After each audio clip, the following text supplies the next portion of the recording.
Tumayo na po ang lahat.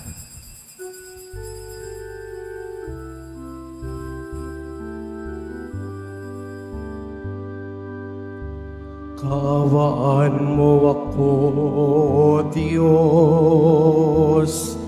ayon sa iyong kabutihan, ayon sa laki ng iyong habag, pawiin ng aking kasamaan. Hugasan ako sa aking pagkakasala at linisin sa aking kasalanan. Kaawaan mo ako, O Diyos, ayon sa iyong kabutihan, ayon sa laki ng iyong habag, pawiin ng aking kasamaan.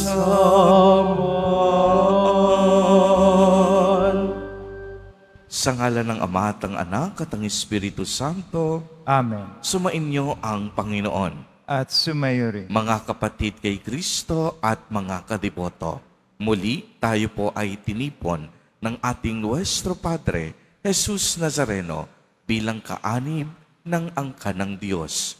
Tinipon niya ang bawat isa sa atin sapagkat mahal niya tayo. Kaya dumulog po tayo sa ating maawaing Panginoon na nagpapatawad ng lubos.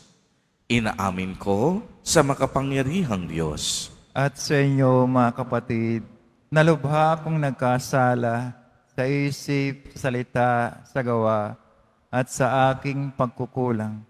Kaya isinasamo ko sa mahal na Birheng Maria, sa lahat ng mga anghel at mga banal, at sa inyo, mga kapatid, na ako'y ipanalangin sa Panginoong ating Diyos. Kaawaan tayo ng makapangyarihang Diyos, patawarin tayo sa ating mga kasalanan at patnubayan tayo sa buhay na walang hanggan. Amen. Panginoon, kaawaan mo kami. Panginoon, kaawaan mo kami. Kristo, kaawaan mo kami. Kristo, kaawaan mo kami. Panginoon, kaawaan mo kami. Panginoon, kaawaan mo kami. Manalangin tayo. Ama naming makapangyarihan, dumudulog kami sa iyong pagmamahal upang kaming nagsisipagbagong buhay ay gumagawa ng kabutihan, ay mamalaging wagas sa pagsunod sa iyong mga utos at ang pagkabuhay ng aming manunubos ay aming maipagdiwang ng maayos sa pamamagitan ni Hesukristo kasama ng Espiritu Santo magpa sa walang hanggan. Amen. Magsipo muna ang lahat. Pagbasa mula sa aklat ng Exodo. Noong mga araw na iyon, sinabi ng Panginoon kay Moises, "Balikan mo ngayon din ang mga Israelitang inialis mo sa Ehipto.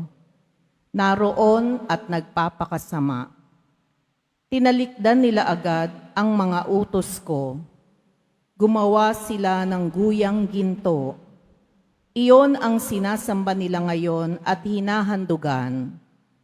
Ang sabi nila'y iyon ang Diyos na nag-alis sa kanila sa Ehipto. Kilala ko ang mga taong iyan at alam kong matigas ang kanilang ulo. Kung gusto mo, lilipulin ko sila at sa iyo ko pagmumulain ang isang malaking bansa." Nagsumamo si Moises sa Panginoon, Huwag ninyong lilipulin ang mga taong inialis ninyo sa Ehipto sa pamamagitan ng inyong kapangyarihan. Kapag nilipol ninyo sila, masasabi ng mga Ehipsyo na ang mga Israelita'y inialis ninyo sa Ehipto upang lipulin sa kabundukan. Huwag na po kayong magalit sa kanila. At huwag na ninyong ituloy ang inyong balak laban sa kanila. Alalahanin ninyo ang mga lingkod ninyong sina Abraham, Isaac at Jacob. Ipinangako ninyo sa kanila na ang lahi nila'y pararamihin tulad ng mga bituin sa langit at magiging kanila habang panahon ang lupaing ipinangako ninyo. Hindi na nga itinuloy ng Panginoon ang balak na paglipol sa mga Israelita. Ang salita ng Diyos. Salamat sa Diyos. Panginoong masintahin, ang bayan mo'y gunitain. Panginoong masintahin, ang bayan mo'y gunitain. Sa may bundok ng Horeb, doon ay naghugis niyong gintong baka. Matapos mahugis, ang ginawa nila'y kanilang sinamba. Ang dakilang Diyos ay ipinagpalit sa Diyos na nilikha. Sa Diyos na baka na, ang kinakain ay damong sariwa. Panginoong masintahin, ang bayan mo'y gunitain. Kanilang nilimot ang Panginoong Diyos, ang tagapagligtas, na yaong ginawa doon sa Ehipto'y kagilagilalas. Sa lupaing iyon, ang ginawa niya'y tunay na himala. Sa dagat na tambo, yaong nasaksihan ay kahanga-hanga. Panginoong masintahin, ang bayan mo'y gunitain. Ang pasya ng Diyos sa ginawa nila'y lipulin pagdaka. Agad na dumulog sa poon si Moises na magitan siya, at hindi natuloy yaong kapasyahan na lipulin sila. Panginoong masintahin, ang bayan mo'y gunitain. Tumayo na po ang lahat.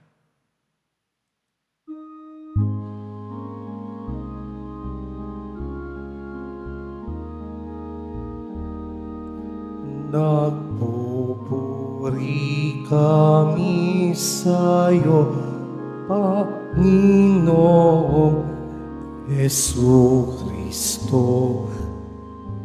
Nagpupuri kami sa'yo, Panginoong Jesucristo. Pag-ibig sa sanlibutan ng Diyos, kayo na lamang Kanyang anak ibinigay upang mabuhay kailanman ang nananalig na tunay. Nagpupuri kami sa'yo, Panginoong Jesucristo. Sumainyo ang Panginoon. At sumayo rin. Ang mabuting balita ng Panginoon ayon kay San Juan. Papuri sa iyo, Panginoon. Noong panahong iyon, sinabi ni Jesus sa mga Hudyo, "Kung ako lamang ang nagpapatotoo tungkol sa aking sarili, huwag ninyong tanggapin. Ngunit, may ibang nagpapatotoo tungkol sa akin, at totoo ang kanyang sinasabi. Nagpasugo kayo kay Juan, at nagpatotoo siya tungkol sa katotohanan. Hindi sa kailangan ko ang patotoo ng tao, sinasabi ko lamang ito para maligtas kayo. Si Juan ay parang maningas na ilaw na nagliliwanag noon, at kayo'y sandaling nasiyahan sa kanyang liwanag. Ngunit may patotoo tungkol sa akin na higit sa patotoo ni Juan. Ang mga gawang ipinagagawa sa akin ng Ama, at siya ko namang ginaganap, yan ang nagpapatotoo na ako'y sinugo niya. At ang Amang nagsugo sa akin ay nagpapatotoo rin tungkol sa akin. Kailan may Hindi ninyo narinig ang kanyang tinig at nakita ang kanyang anyo. Walang pitak sa inyong puso ang kanyang salita, sapagkat hindi kayo nananalig sa akin na sinugo niya. Sinaliksik ninyo ang mga kasulatan. Sa paniwalang doon ninyo matatagpuan ang buhay na walang hanggan. Ang mga ito ang nagpapatotoo tungkol sa akin. Ngunit ayaw naman ninyong lumapit sa akin upang kayo'y magkaroon ng buhay. Hindi ako naghahangad ng parangal ng mga tao. Ngunit kilala ko kayo. Alam kong wala kayong pag-ibig sa Diyos. Naparito ako sa ngalan ng aking Ama at ayaw ninyo akong tanggapin. Kung may ibang pumarito sa kanyang sariling pangalan, siya ay inyong tatanggapin. Ang hinahangad ninyo'y ang pangarangal ng isa't isa at hindi ang parangal ng nanggagaling sa iisang Diyos. Paano kayong makapaniwala? Huwag ninyong isiping ako ang magsasakdal sa Ama laban sa inyo. Si Moises na inaasahan ninyo ang siyang maghaharap ng sakdal laban sa inyo. Kung talagang pinaniniwalaan ninyo si Moises, ako'y paniniwalaan din sana ninyo, sapagkat sumulat siya tungkol sa akin. Ngunit, kung hindi ninyo pinaniniwalaan ang mga sulat niya, paano ninyong paniniwalaan ang mga sinasabi ko? Ang mabuting balita ng Panginoon. Pinupuri ka namin, Panginoong Yesukristo. Magsiyo po muna ang lahat.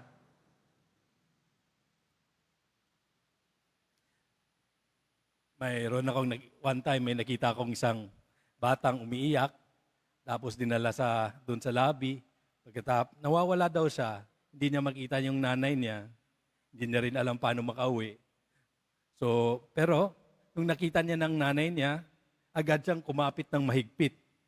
Kahit madumi siya, basa yung mukha niya, hindi siya itinulak ng kanyang nanay. Bagkus niyakap siya ng mahigpit.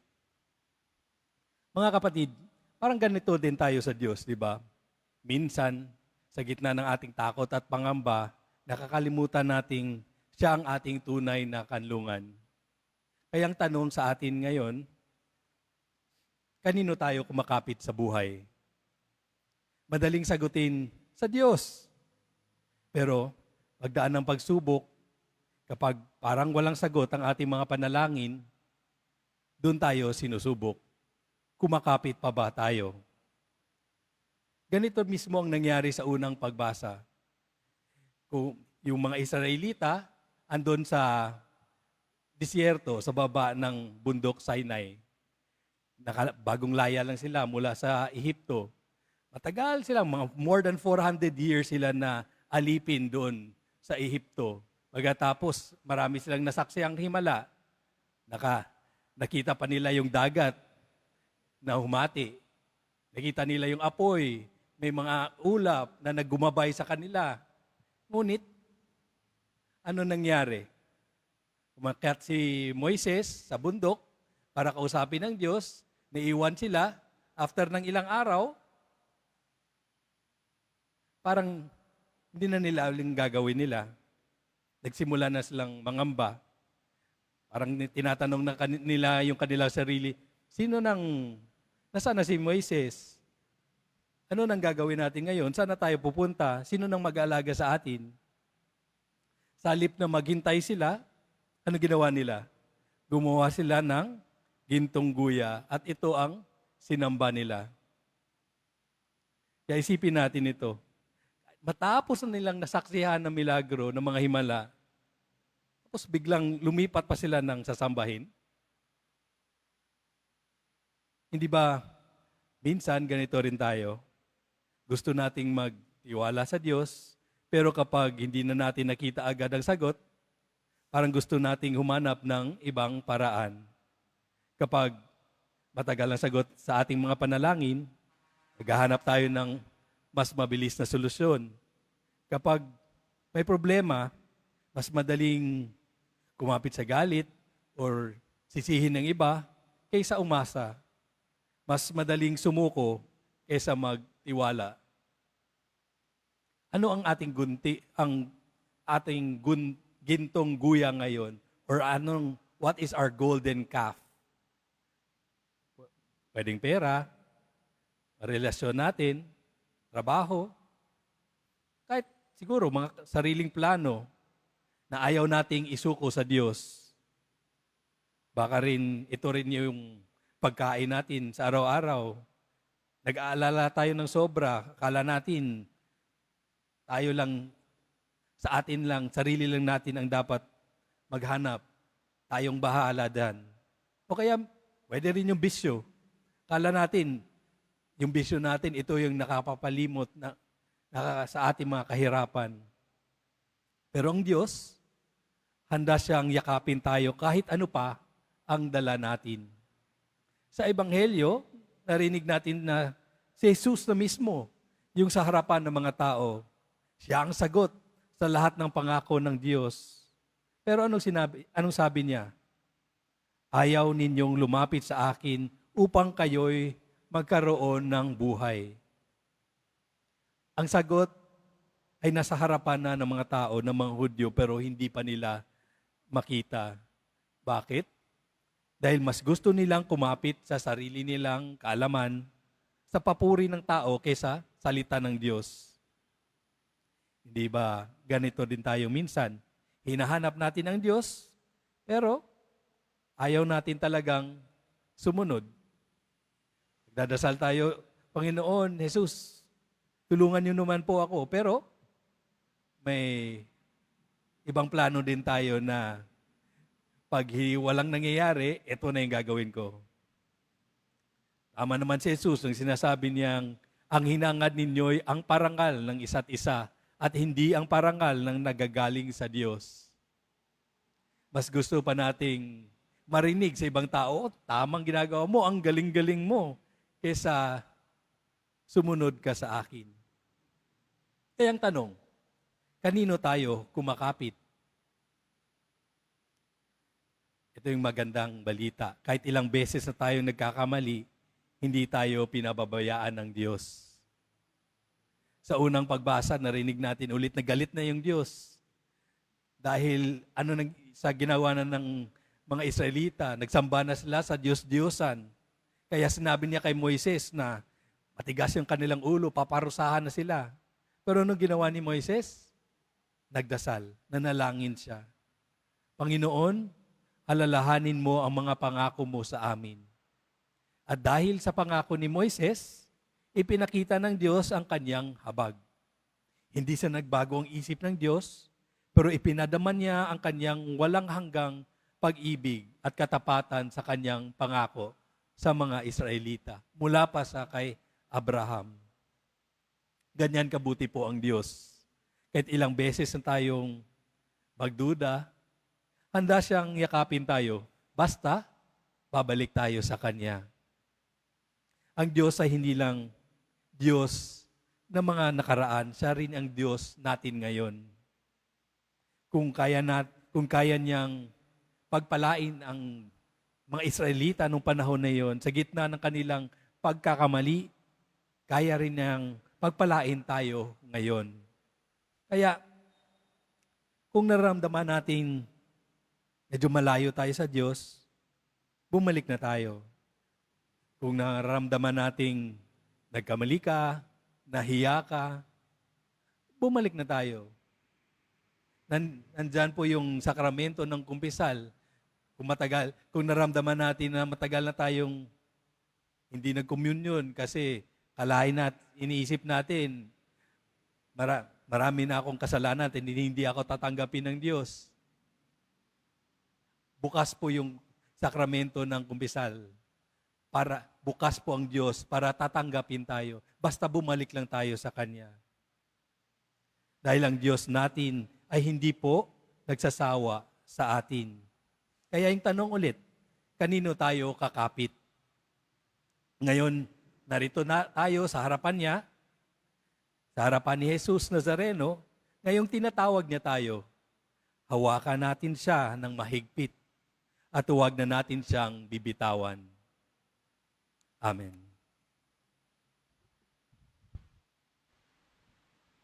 Tumayo na po ang lahat. Minamahal kong mga kapatid, madalas ay lumilihis tayo sa daan ng Panginoon. Humingi tayo sa Kanya ng lakas upang makapamuhay tayo ng may pananampalataya. Sa bawat panalangin ang ating itutugon, Ama, lunasan mo ang aming kawalan ng pananampalataya. Ama, lunasan mo ang aming kawalan ng pananampalataya. Ang mga Kristiyano sa lahat ng dako, naway manalangin ng higit na mataimtim. Sa panahong ito ng Kwaresma, manalangin tayo. Ama, lunasan mo ang aming kawalan ng pananampalataya. Ang mga walang pananampalataya, naway makinig sa salita ng Diyos upang sila ay maligtas. Manalangin tayo. Ama, lunasan mo ang aming kawalan ng pananampalataya. Ang mga kasalukuyang kaguluhan sa simbahan, naway malutas sa paglago ng pananampalataya. Manalangin tayo. Ama, lunasan mo ang aming kawalan ng pananampalataya. Ang mga mahihirap, may sakit, at mga may kapansanan, naway madama ang presensya ng Diyos sa kanilang buhay, sa pagtataguyod ng kanilang mga pamilya at kaibigan. Manalangin tayo. Ama, lunasan mo ang aming kawalan ng pananampalataya. Ang mga yumao, naway makarating sa kanilang walang hanggang tahanan, sa tulong ng ating mga panalangin. Manalangin tayo. Ama, lunasan mo ang aming kawalan ng pananampalataya. Ama, turuan mo kami sa pamamagitan ng Espiritu Santo upang hayagan naming aminin ang aming pananampalataya sa pamamagitan ni Kristo na aming Panginoon. Amen. Magsiupo muna ang lahat.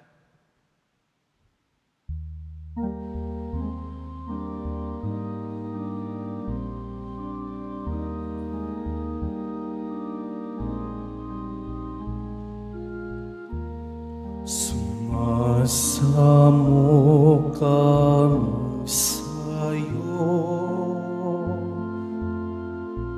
marapatin yaring alay. Panginoon, tanggapin mo itong alak at tinapay.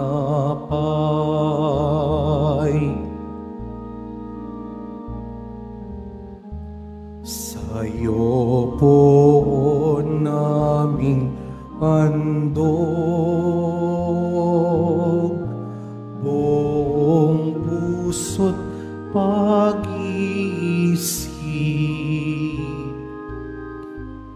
Inayo mo sa panganib at kupkupin sa pag-ibig. Tumayo na po ang lahat. Manalangin kayo mga kapatid upang ang paghahain natin ay kalugdan ng Diyos amang makapangyarihan.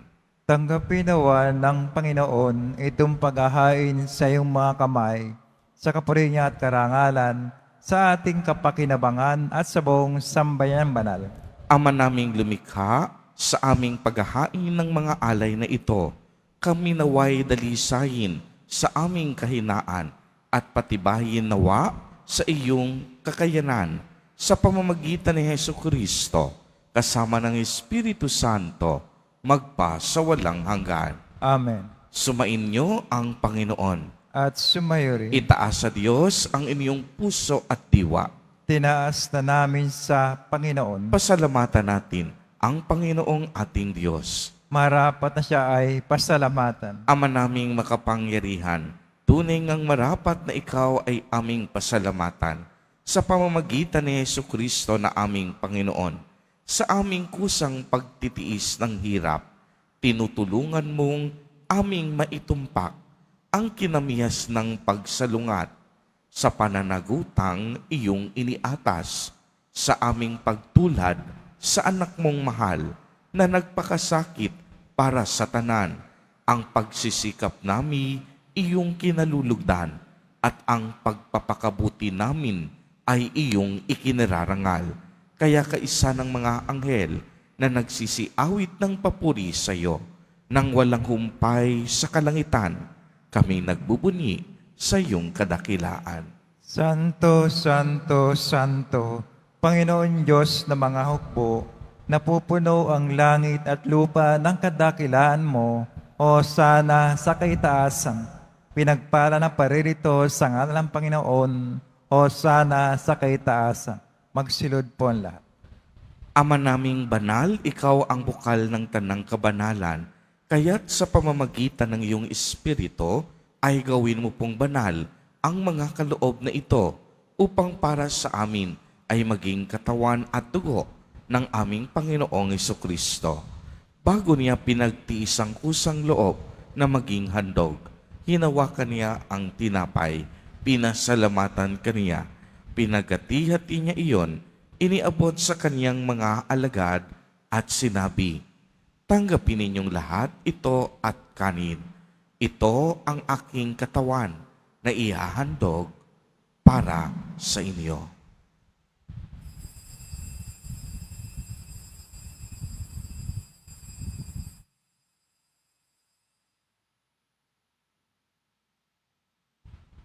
Gayon din naman noong matapos ang hapunan, hinawakan niya ang kalis. Muli kanyang pinasalamatan.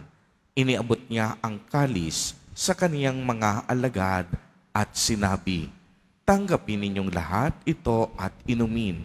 Ito ang kalis ng aking dugo, ng bago at walang hanggang tipan, ang aking dugo na ibubuhos para sa inyo at para sa lahat sa ikapagpapatawad ng mga kasalanan.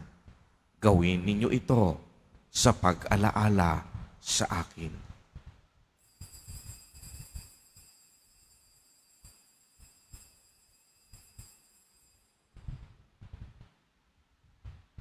Tumayo na po ang lahat.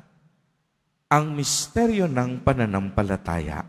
Si Kristo'y namatay, si Kristo'y nabuhay, si Kristo'y babalik sa wakas ng panahon. Ama, ginagawa po namin ngayon ang pag-alaala sa pagkamatay at muling pagkabuhay ng iyong anak. Kaya't iniaalay namin sa iyo ang tinapay na nagbibigay buhay at ang kalis na nagkakaloob ng kaligtasan. Kami po'y nagpapasalamat dahil kami iyong minarapat na tumayo sa harap mo para maglingkod sa iyo. Isinasamo namin na kaming magsasalo-salo sa katawan at dugo ni Kristo ay mabuklod sa pagkakaisa sa pamamagitan ng Espiritu Santo. Ama, lingapin mo po ang iyong simbahang laganap sa buong daigdig. Puspusin mo kami sa pag-ibig kay isa ni Francisco na aming Santo Papa at ni Jose na aming Obispo at ng Tanang Kaparian. Alalahanin mo rin ang mga kapatid naming nahimlay nang may pag-asang sila'y muling mabubuhay, gayon din ang lahat ng mga pumanaw.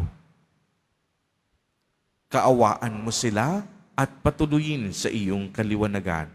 Kaawaan mo at pagindapatin kaming lahat na makasalo sa iyong buhay na walang wakas, kaisa ng mahal na Birheng Maria na Ina ng Diyos, ng kabiyak ng puso niyang si San Jose, kaisa ng mga apostol at ng lahat ng mga banal na namuhay dito sa daigdig ng kalugod-lugod sa iyo. Maipagdiwang nawa namin ang pagpupuri sa ikararangal mo sa pamamagitan ng iyong anak na aming Panginoong Hesukristo.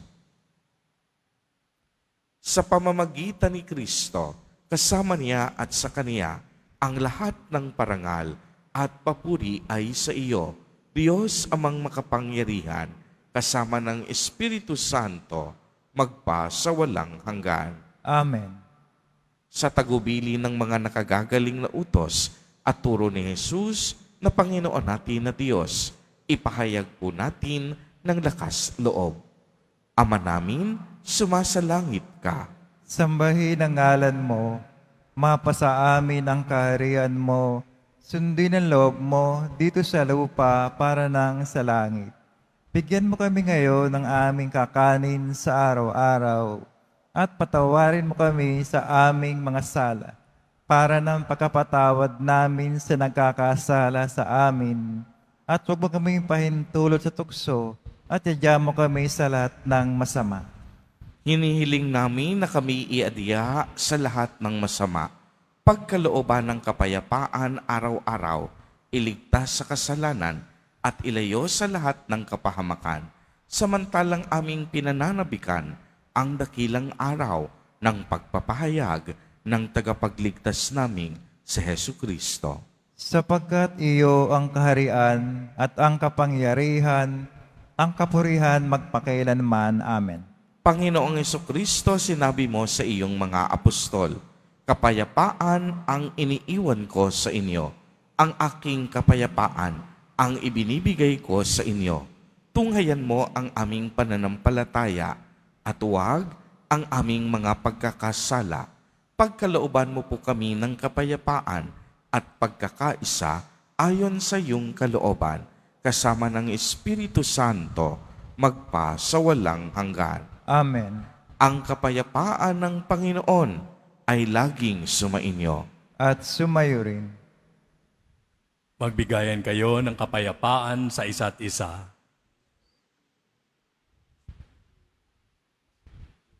Kordero ng Diyos, nagalis ng mga kasalanan ng sanlibutan, maawa ka sa amin. Kordero ng Diyos, na nagalis ng mga kasalanan ng sanlibutan, maawa ka sa amin. Kordero ng Diyos, na nagalis ng mga kasalanan ng sanlibutan, ipagkaloob sa amin ang kapayapaan. Magsulod po ang lahat. Ito ang kordero ng Diyos. Ito ang nag-aalis ng mga kasalanan ng sanlibutan. Mapalad ang mga inaanyayahan sa kaniyang piging. Panginoon, hindi ako karapat-dapat na magpatuloy sa iyo, ngunit sa isang salita mo lamang ay gagaling na ako.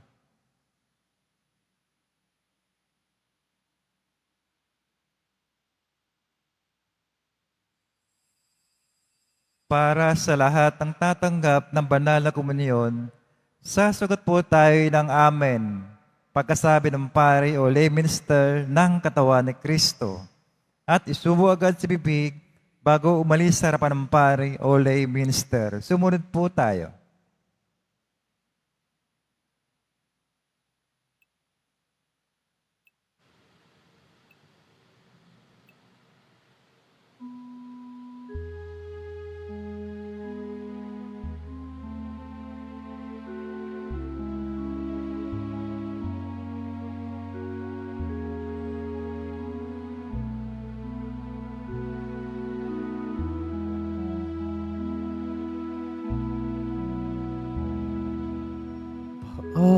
Anong di kita ibigin?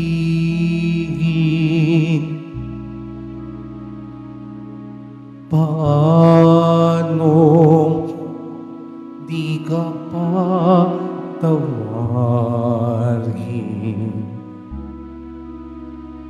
Bago man isilang sa lupa, ika'y akin nang hinaruga.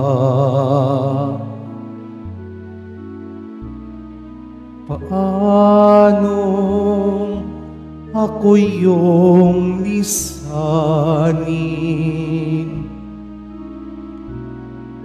Paanong ako iyong limutin?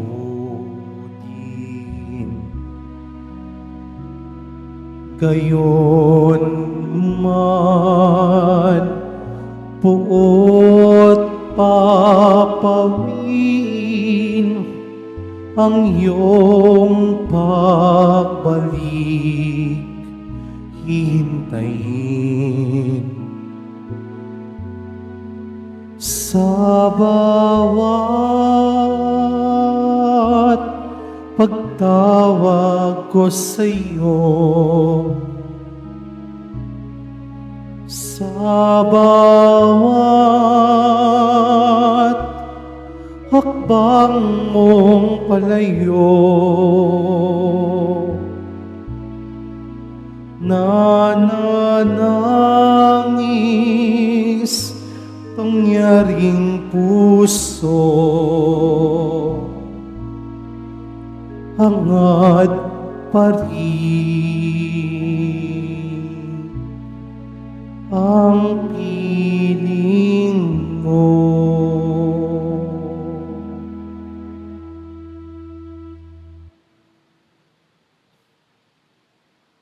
Ang lahat po ay niyayayahan ang mga may sakit o may karamdaman sa ating Healing Mass and Service. Ngayon pong araw na ito ng Huwebes, sa ganap na ika-6 ng gabi, makiisa po tayo.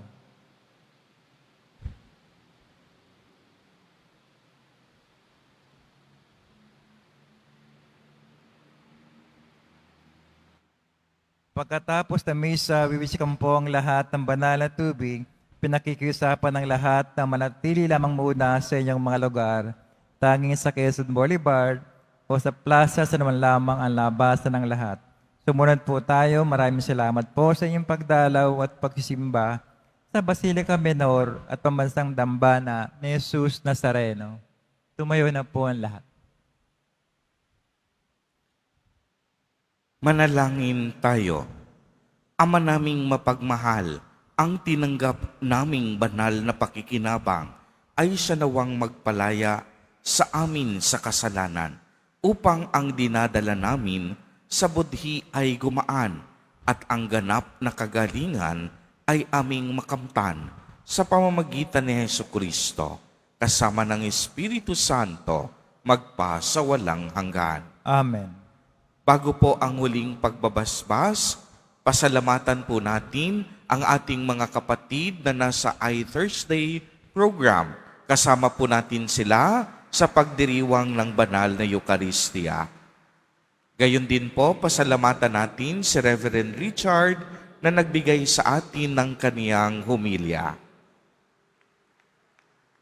Patuloy po ang panawagan namin sa inyong lahat, lalong-lalo na sa ating mga online viewers, sa inyong patuloy na pagtulong at pagsuporta sa ating mga kapatid na masigit na nangangailangan.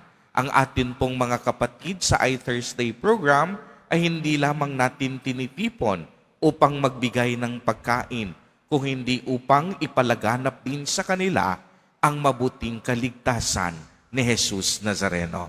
Muli, palakpakan po natin ang ating mga kapatid na patuloy nagiging mukha sa atin ng awa at habag ni Jesus. Sumainyo ang Panginoon. At sumayo rin. Mahal na poong Jesus Nazareno, inihayag mo sa pamamagitan ng krus ang walang maliw na pag-ibig ng Diyos sa sangkatauhan. Pakinggan mo ang kahilingan lalo na para sa mga nangangailangan ng iyong tulong at awa. Makamtanawa namin ang iyong kasagutan na may utang na loob na tinatanaw. Basbasan din po ninyo itong mga imahen at mga dasalan upang lalo kaming manalangin at magtiwala. Sa pamamagitan ng bendisyon na ito, naway lalo kaming maging mapaglingkod, masunurin at tapat sa iyo na aming maluwalhating Panginoon, magpa sa walang hanggan. At pagpalain po kayong lahat at ng inyong buong pamilya ng makapangyarihang Diyos, Ama, Anak, at Espiritu Santo. Amen. Humayo kayong taglay ang kapayapaan ng poong Jesus Nazareno. Salamat sa Diyos.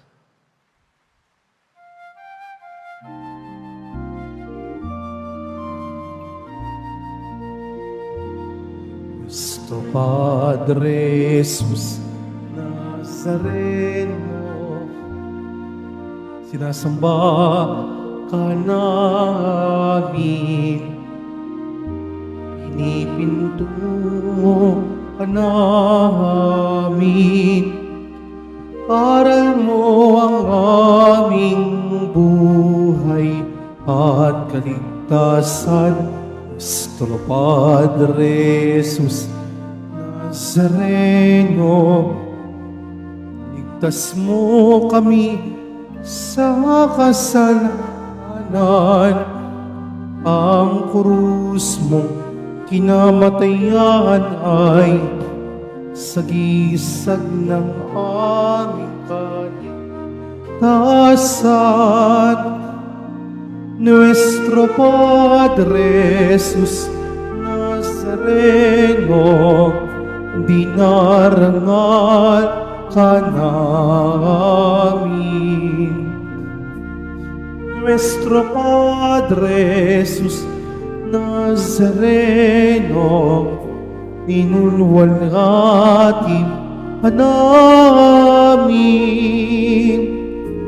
Nuestro Padre Jesus Nazareno, dinarangal ka namin. Nuestro Padre Jesus Nazareno, inulwalhati ka namin.